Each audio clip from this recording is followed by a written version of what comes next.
Hello, English speakers. This is Learn English with Brandon. And here in this video, I would like to talk to you a little bit about three modal auxiliaries. And these modal auxiliaries or modal verbs are should, could, and would. Okay? We use these in different scenarios, and they sometimes have similar meaning, but we most often use these with conditionals. Not always, but often we use these with conditionals. And speaking with conditionals is very important, and we don't often explain to you the reasons why conceptually.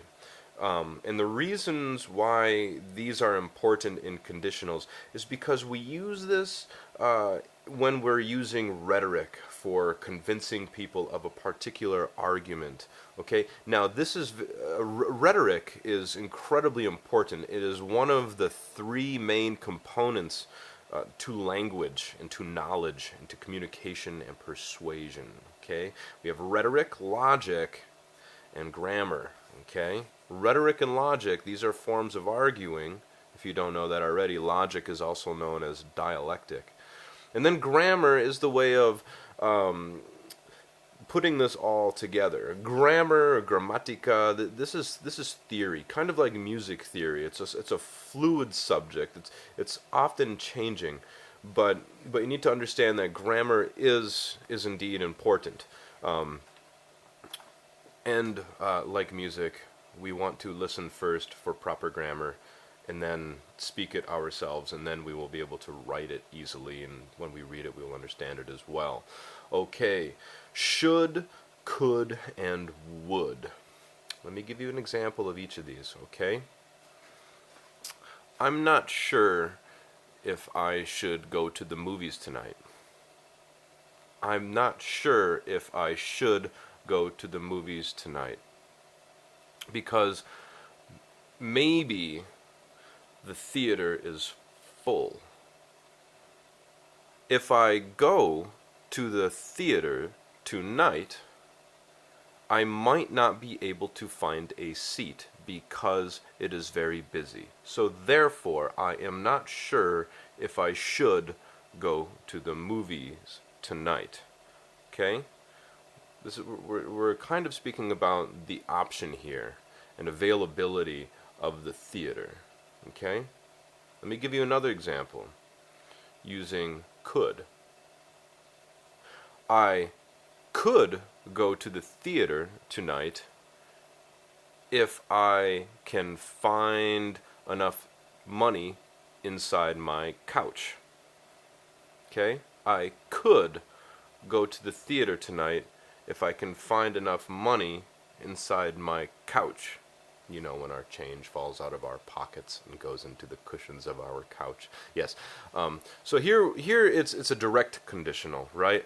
I can only go. I can. We're talking about ability here. I can only go if I can find the money to go. Okay?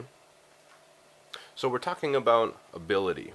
Now with would, we are often talking about will. Okay?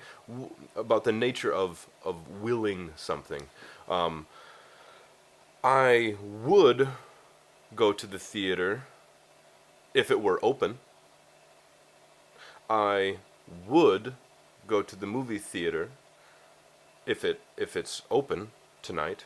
So under the condition again, if it's open. So as you can see, would and could are slightly more similar than could and should, or would and should.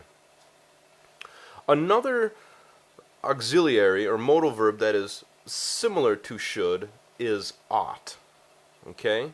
So when I say you should take an umbrella with you, it's like saying you ought to take an umbrella because it's raining outside. You should. Okay? I might say, I'm going for a walk, and I don't care if I get wet. But my friend says, well, you could take an umbrella if you want. Maybe you'll decide that you don't want to get wet when you start getting wet. So you could take an umbrella. You have the option. Okay? Now I'm leaving outside with my friend, and they say, "Brandon, would you take that umbrella, please? Would you take that umbrella?" I would say, "Yes, of course I would." I hope this helps give a little bit more insight on these modal verbs. I would suggest listening to many native speakers use these to help you get a better understanding of these words, because yes, they are confusing. In Spanish, it becomes very difficult to translate from Spanish into English when we use modal auxiliaries such as would and ought to. Should can be a little bit more convincing, such as deber, and I could, such as podría, no podría. For example, in Spanish, other languages I can't quite say because I'm not familiar with modal auxiliaries in other languages. But whatever language you are coming from, I would highly suggest to listen to other native speakers use this.